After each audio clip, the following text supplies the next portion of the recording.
नमस्कार. सर्व शेळी पालकांना माऊली वाडचा नमस्कार. आणि सर्व शेळी पालकाचे पुन्हा एकदा ओवी गोड फार्म माऊली वाड या चॅनलवरती स्वागत करतो. मित्रांनो, आजचा टॉपिक व्यवस्थित समजून घ्या, काळजीपूर्वक समजून घ्या. आजचा टॉपिक सांगणार आहे तुम्हाला गोचड असतील, पिसा असतील, होपा असल, लिखा असल, इंटरनल एक्सटर्नल पॅरासाइट असल, बाह्य परजीवी, सर्व शेळी पालक हा क्वालिफाईड नाही, लक्षात घ्या. म्हणून तुम्हाला एक ग्रामीण भागातली भाषा सांगतो. कुणी कुणी पिसा, काळ्या कलरची पिसा असती वासारखी, कोणी होपा बोलतं, कोणी पिसा बोलतं, कोणी कुटकी बोलतं, बरोबर. तर आपण सरळ सरळ एकच वाक्य बोलायचं का पिसा, काळ्या कलरचे पिसा असतील, गोचड असतील, होपा असतील, लिखा असतील, बाह्य परजीवी, अंगावरच्या परजीवी. आणि कोणी कोणी याला काय बोललं जातं, इंटरनल एक्सटर्नल पॅरासाइट. हा टॉपिकवरती तुम्हाला मी 2 मिनिटासाठी माहिती सांगतो, आता समजून घ्या. बघा, आता पिसा जास्तीत जास्त कोणत्या पिल्लावरती अटॅक करते लक्षात घ्या. लाईव्ह डेमो सहित दाखवतो तुम्हाला मी आता करायचं काय. हे पिल्लू बघून घ्या. हे पिल्लू बघा, हे परवा दिवशी डिलिव्हर झालेलं आहे. मी याच्या आईचा व्हिडिओ सोडला होता. हे बघून घ्या. आता हे बघा कसं अंगाला खाजू लागलं, बघितलं. त्याला जर चेक केलं ना आपण, काळ्या कलरच्या पिसा लगेच आपल्या लक्षात येऊन जात्या, याच्या अंगावरती पिसा झाल्या. मग पिल्ला अंगाला खाजणं आणि पीस एकदा का जरा आपल्या शेडवरती पिसा झाल्या ना, ते लवकर कंट्रोल होत नाही. हे बघा कसं खाजतं, बघितलं. लक्षात घ्या. आता तुम्हाला सांगतो, हे झालं 2 दिवसाचं पिल्लू. आता हे इथं जे पिल्लू उभं आहे, हे कंप्लीट 20 दिवसाची पिल्लं आहे. सॉरी, 20 दिवस नाही, 11 तारखेला डिलिव्हरी द्यायची, 1 महिन्याची झाली. यांचं पण दाखवतो तुम्हाला. पिल्लू असं कासामध्ये असं उलटं चेक करून बघायचं, मग आपल्या लक्षात येतं का कास का नेमकं प्रॉब्लेम काय आहे, पिल्लं बनवू का नाही लागले. पिसा जर आपल्या सेडवरती जर झाल्या ना, इतक्या फास्ट रक्तपेताच्या पिल्लांचं ते पिल्लं ग्रोथ पकडत नाही. नंबर 1चा मुद्दा. आता औषधं सांगतो तुम्हाला मी, करायचं काय ते सांगतो. हे आपले पिल्लं बघून घ्या, बघितले. पूर्ण क्वालिटीची पिल्लं आहे. 1 महिन्याचे, 1.5 महिन्याचे, 2 महिन्याचे, 2.5 महिन्याचे, 3 महिन्याचे, बघितले. ए उठा उठा उठ उठा, झाला चेक, उठा उठा. हे बघून घ्या,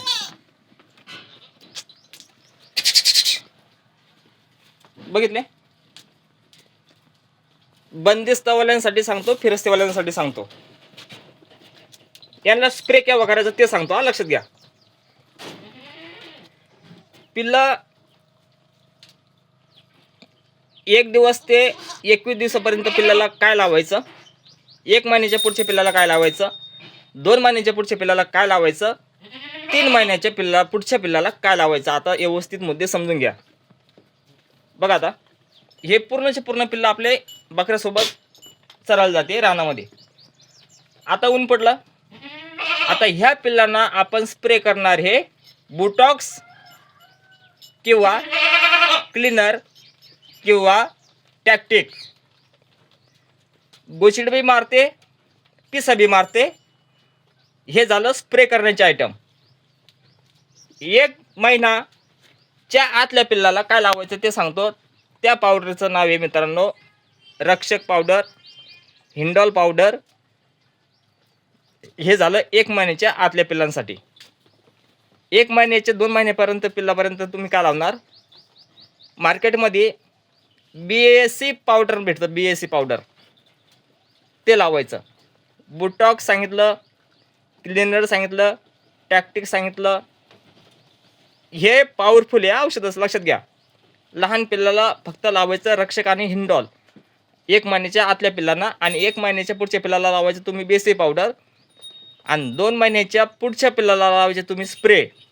तुमचे क्लीनर असेल, बुटॉक्स असेल, टॅक्टिक असेल.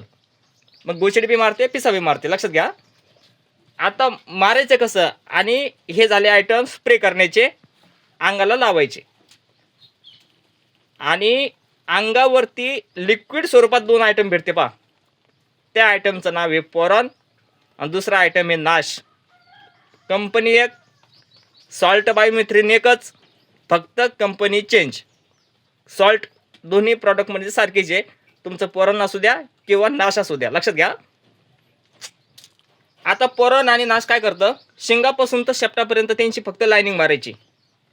बारीक बारीक बारीक असं थोडे थोडे थोडे थोडे टिपके देत चालायचं बॉडीवरती पूर्ण शेपटापर्यंत. शेंगापासून शेपटापर्यंत 2 तासानंतर ते औषध पूर्ण बॉडीमध्ये त्यांचं उतरतं उन्हामध्ये, आणि ते लावल्यानंतर पिल्लं चरण्यासाठी सोडून द्यायचे. हे झालं रानातल्या पिल्लांसाठी, पोरॉन असेल नाश असेल. आता बघा, स्प्रे करताना एक गोष्ट लक्षात ठेवायची. अगोदर पिल्लं पूर्णचे पूर्ण दावण बांधा. दावण बांधल्यानंतर पिल्लं जास्त उड्या मारत नाही, काही नाही. दावण बांधा आणि तुम्हाला स्प्रे कसं करतात ते दाखवतो. हे बघा, कुठली बॉटल ही स्प्राईटची बॉटल आहे, बघून घ्या व्यवस्थित. स्प्राईटची बॉटल आणि फॅब्रिकेशन स्टोअरमध्ये किंवा जे पाईपाचे हे शेतकऱ्यांचे जे आयटम भेटते ना, खताचं दुकानं असेल याच्यामध्ये ना, हे 15-15 रुपयाला हे निप्पल भेटतं पहा, यावरचं टोपण. हां, हे स्प्रे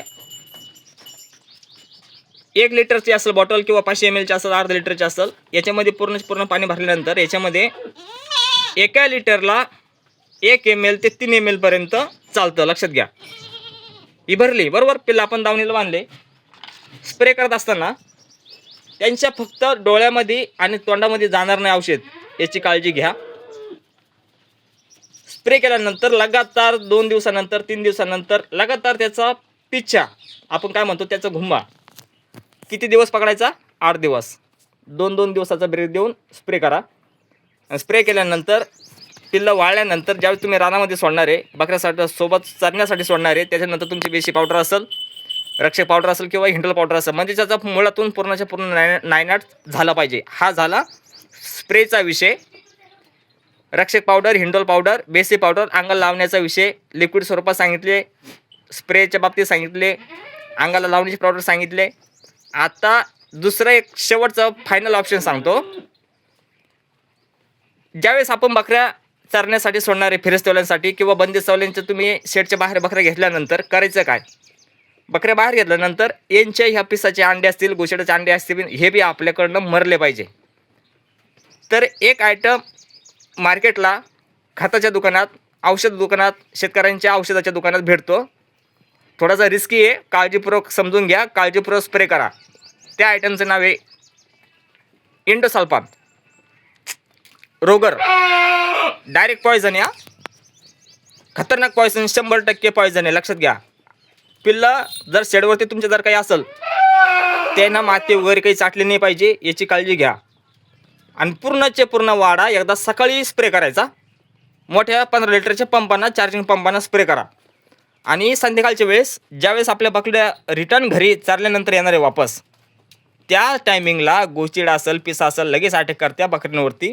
म्हणून आपल्याला संध्याकाळच्या टायमाला एकदा स्प्रे करायचा आहे रोगरचा शेडमध्ये. कळलं तुम्हाला इथपर्यंत? काळजीपूर्वक करा, का जेणेकरून आपल्या हातांना आपल्या पिल्लांचं नुकसान होणार नाही. काळजीपूर्वक करा.